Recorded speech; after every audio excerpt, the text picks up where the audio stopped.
Do you ever get the feeling we're going round in circles? That we're trapped in an endless loop, doomed to repeat the same mistakes over and over and over again?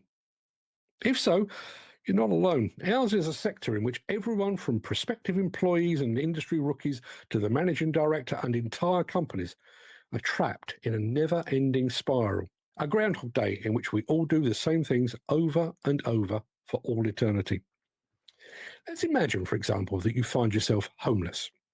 You're not the type to just throw yourself on the mercy of the state, and you intend to dig yourself out of this hopefully temporary hole. You apply for a job in demolition or construction. The wages will be more than enough to cover the rent on a small place that you've got picked out. But you can't rent the house because, as it stands today, you don't have a job. But your would-be employer refuses to offer you the job because you're currently of no fixed abode. You also don't have a bank account. I mean, you'd like one, but you need some money to pay into the account to get it started. But you have no money because you have no job, and you have no job because you have nowhere to live, and you have nowhere to live because you have no job. And that's just one of the many endless and negative loops that can trap and enslave the unsuspecting in this industry. Picture a young person, a school leaver, for example. They've ignored the guidance of their teachers and their careers advisors, and they are determined to pursue a career in the demolition or construction industry.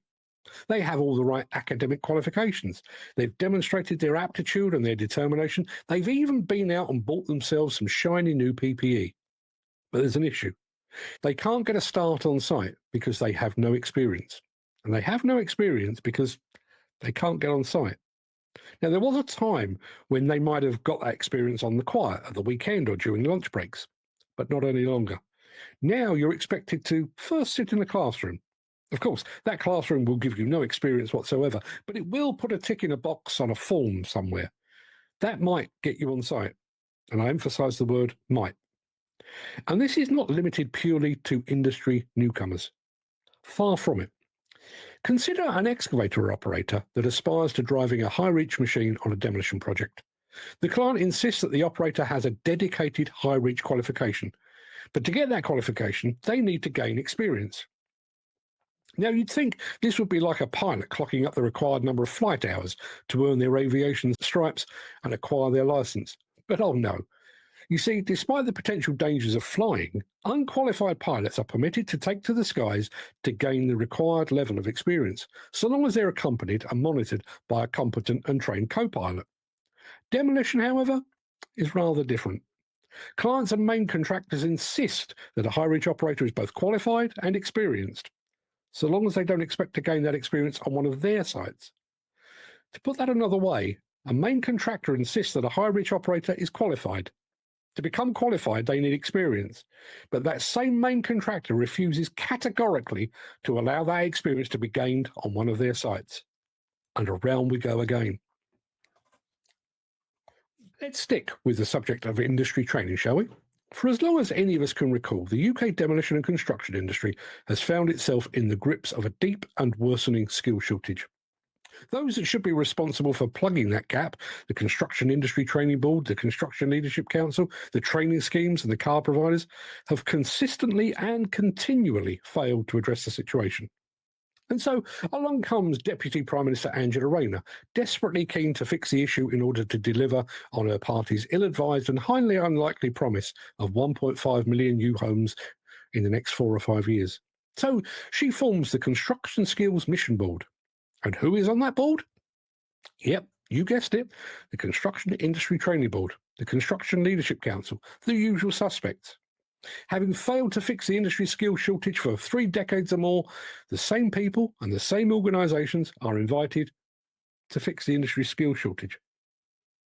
Of course, anyone working in demolition and construction must also contend with a never-ending loop that is so universally known and accepted that it's actually called a cycle, an economic cycle.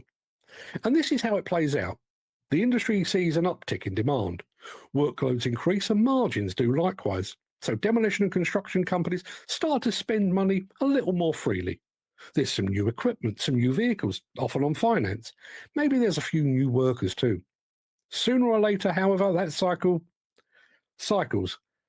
Workloads take a hit, margins narrow. Suddenly that equipment and those vehicles are not a necessity, they're a burden dragging the company down. And those workers, yep, some of those will have to go too. In many cases, the companies themselves cannot continue. But for every trough, there will eventually be a peak. And when that peak arrives, the whole cycle begins again with more finance and more debt. Finally, let's complete our tour of the industry's ceaseless loops and cycles by looking at the biggest one of all.